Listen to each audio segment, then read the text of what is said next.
আজ আমরা James ক্লিয়ারের atomic habits বইটার একেবারে ভেতরে ডুব দেব, দেখব কিভাবে একদম ছোট, প্রায় চোখে পড়ে না এমন পরিবর্তনগুলো অসাধারণ ফলাফল এনে দিতে পারে। তো চলুন শুরু করা যাক। আচ্ছা, ভাবুন তো, প্রতিদিন মাত্র 1% করে উন্নতি করলে কি হতে পারে? শুনতে তেমন কিছু মনে হচ্ছে না, তাই না? কিন্তু অ্যাটমিক হ্যাবিটসের আসল ম্যাজিকটা কিন্তু এখানেই। এই বইটার মূল ভিত্তিটাই হলো এই আইডিয়াটা, যে খুব ছোট, প্রায় অদৃশ্য পরিবর্তনগুলোই সময়ের সাথে সাথে বিশাল একটা ফলাফল নিয়ে আসে। অভ্যাস হল আত্মোন্নতির চক্রবৃদ্ধি সুদ। মানেটা কি বলুন তো? টাকা যেমন চক্রবৃদ্ধি সুদে কম্পাউন্ড ইন্টারেস্টে বাড়তে বাড়তে অনেক হয়ে যায়, ঠিক সেভাবেই আমাদের ছোট ছোট ভালো অভ্যাসগুলো প্রতিদিন জমতে জমতে জীবনে একটা বিশাল পজিটিভ ইম্প্যাক্ট ফেলে। তবে হ্যাঁ, একটা কথা কিন্তু মনে রাখতে হবে, একই জিনিস কিন্তু ছোট ছোট খারাপ অভ্যাসের বেলাতেও খাটে। আমরা সাধারণত কি করি? আমরা বড় বড় গোল বা লক্ষ্য ঠিক করার উপর খুব জোর দিই, কিন্তু অ্যাটমিক হ্যাবিটস ঠিক এই জায়গাতে আমাদের চিন্তাভাবনাকে একদম ঘুরিয়ে দেয়। বইটা আমাদের শেখায় লক্ষ্য অর্জনের থেকেও অনেক অনেক বেশি জরুরি হলো ওই লক্ষ্যে পৌঁছানোর জন্য একটা ভালো প্রসেস বা একটা শক্তিশালী সিস্টেম তৈরি করা। তাহলে পার্থক্যটা ঠিক কোথায়? দেখুন, যখন ফোকাসটা শুধু লক্ষ্যের ওপর থাকে, তখন মনে হয় যেন সব আনন্দ, সব সুখ ভবিষ্যতের জন্য তোলা আছে, আর লক্ষ্যটা পূরণ না হলেই হতাশা। কিন্তু অন্যদিকে যখন সিস্টেমের উপর ফোকাস করা হয়, তখন মনোযোগটা থাকে প্রতিদিনের প্রসেসটার উপর, আর এর ফলে কি হয়, উন্নতিটা হয় কন্টিনিউয়াস, আর পুরো জার্নিটাই তখন এনজয়েবল হয়ে ওঠে। এই কথাটা কিন্তু অসাধারণ। কেউ তার লক্ষ্যের লেভেলে ওঠে না, বরং তার সিস্টেমের লেভেলে নেমে আসে। মানেটা কি দাঁড়ালো? শুধু বড় বড় স্বপ্ন দেখলেই তো হবে না, তাই না? একটা সলিড সিস্টেমই পারে সেই স্বপ্নকে বাস্তবে ধরে রাখতে। যদি ভালো সিস্টেম না থাকে, তাহলে কি হয়?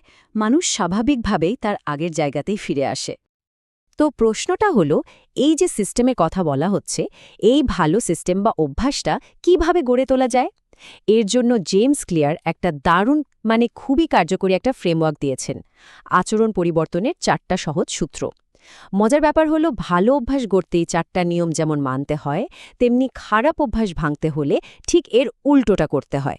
চলুন তাহলে সূত্রগুলো কি কি একটু দেখে নেওয়া যাক। প্রথম সূত্রটা হলো অভ্যাসটাকে স্পষ্ট করে তোলা। দেখুন, যে কোনো অভ্যাস শুরু করার জন্য একটা সিগন্যাল বা কিউ দরকার হয়।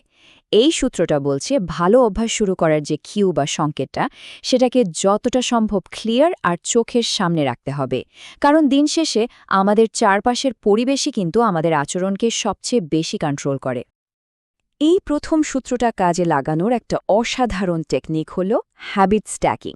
আইডিয়াটা খুব সিম্পল। আপনার প্রতিদিনের কোন একটা পুরনো বা অলরেডি থাকা অভ্যাসের সাথে নতুন একটা অভ্যাসকে জাস্ট জুড়ে দেওয়া। এতে কি হয়, নতুন অভ্যাসটা শুরু করার জন্য আর আলাদা করে মনে রাখার কোনো ঝামেলাই থাকে না। এর ফর্মুলাটাও একদম সহজ। বর্তমান অভ্যাস, এর ঠিক পরেই আমি নতুন অভ্যাস করব। যেমন ধরুন, আমি আমার কফিটা বানানোর পরেই ঠিক 1 মিনিটের জন্য মেডিটেশন করব। অথবা অফিস থেকে ফিরে কাজের জুতোটা খোলার সাথে সাথেই আমি আমার ওয়ার্কআউটের পোশাকটা পরে নেব। বিশ্বাস করুন, এটা দারুণ কাজের একটা জিনিস। আচ্ছা, এবার আসা যাক দ্বিতীয় সূত্রে, অভ্যাসটাকে আকর্ষণীয় করে তোলা। ব্যাপারটা হলো, কোনো অভ্যাস কিন্তু তখনই লম্বা সময় ধরে টিকে থাকে যখন সেটা আমাদের কাছে অ্যাট্রাকটিভ মনে হয়। আসলে আমাদের ব্রেন যখন কোনো কিছুতে আনন্দ পায়, তখন ডোপামিন রিলিজ হয়, আর এই ডোপামিনই আমাদের সেই কাজটা বারবার করতে পুশ করে। এরপর আসছে 3 নম্বর সূত্র, অভ্যাসটাকে সহজ করে ফেলা। এটা কিন্তু আমাদের একেবারে বেসিক একটা স্বভাবের উপর ভিত্তি করে তৈরি। আমরা মানুষরা সবসময় কম খাটুনির রাস্তাটাই খুঁজি, তাই না? তো নতুন কোনো অভ্যাস শুরু করার সময় সেটাকে এতটাই সহজ করে ফেলতে হবে যেন কাজটা করতে কোনো রকম মেন্টাল বা ফিজিক্যাল বাধা, কোনো এফর্টই না লাগে। আর ঠিক এইখানেই চলে আসছে 2 মিনিট রুল বা 2 মিনিটের নিয়মের ম্যাজিক। নিয়মটা কি? যে কোনো নতুন অভ্যাসকে এমন একটা ছোট ভার্সনে নিয়ে আসতে হবে যেটা করতে 2 মিনিটেরও কম সময় লাগে। এই ছোট্ট একটা ট্রিক আমাদের ওই যে পরে করব বা গড়িমসি করার যে স্বভাবটা, সেটাকে প্রায় শেষ করে দেয়, আর কাজটা শুরু করার জন্য একটা মোমেন্টাম তৈরি করে দেয়। যেমন ধরুন, আমি রোজ বই পড়ব এটা না ভেবে ভাবা যেতে পারে আমি শুধু একটা পাতা পড়ব, কিংবা আমি যোগা করব এর বদলে লক্ষ্যটা হতে পারে আমি শুধু যোগা ম্যাটটা বের করে রাখব।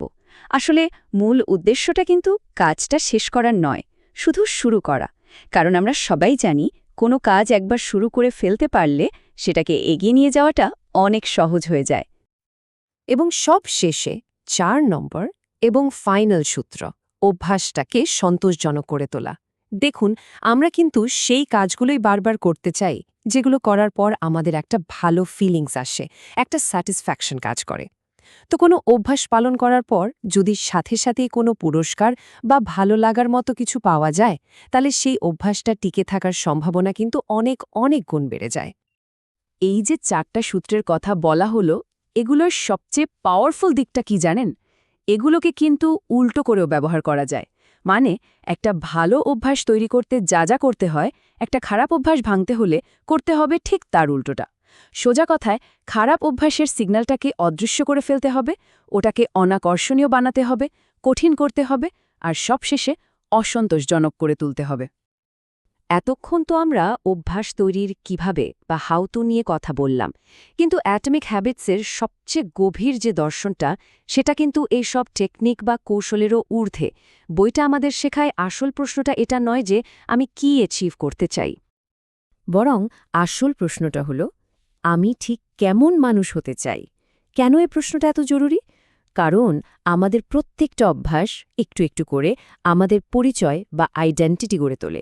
তাই অভ্যাস বদলানোর সবচেয়ে শক্তিশালী উপায় হল আউটকাম বা ফলাফলের দিকে না তাকিয়ে নিজের কাঙ্ক্ষিত পরিচয়ের দিকে ফোকাস করা। এই কথাটা একবার ভালো করে ভাবুন তো। আমাদের প্রত্যেকটা কাজই হল আমরা কেমন মানুষ হতে চাই তার পক্ষে দেওয়া এক একটা ভোট। ব্যাপারটা সত্যি অসাধারণ। প্রতিদিনের প্রত্যেকটা কাজ আসলে এক একটা ভোট, যে আমরা কেমন মানুষ হতে চাই সেই পরিচয়ের পক্ষে। আর প্রত্যেকটা ভালো অভ্যাস আমাদেরকে সেই কাঙ্ক্ষিত পরিচয়ের দিকে এক ধাপ করে এগিয়ে নিয়ে যায়। তাহলে একদম শেষে এসে প্রশ্নটা কিন্তু এটাই দাঁড়াচ্ছে, আমাদের অভ্যেসগুলোই যদি আমাদের পরিচয় তৈরি করে, তাহলে আমাদের বর্তমান অভ্যেসগুলো ঠিক কোন পরিচয়টা তৈরি করছে? প্রতিদিনের এই যে ছোট ছোট কাজগুলো, এগুলো কি আসলেই সেই মানুষটাকে তৈরি করছে যা আমরা মনে প্রাণে হতে চাই? উত্তরটা হয়তো আমাদের প্রতিদিনের মধ্যেই কোথাও লুকিয়ে আছে।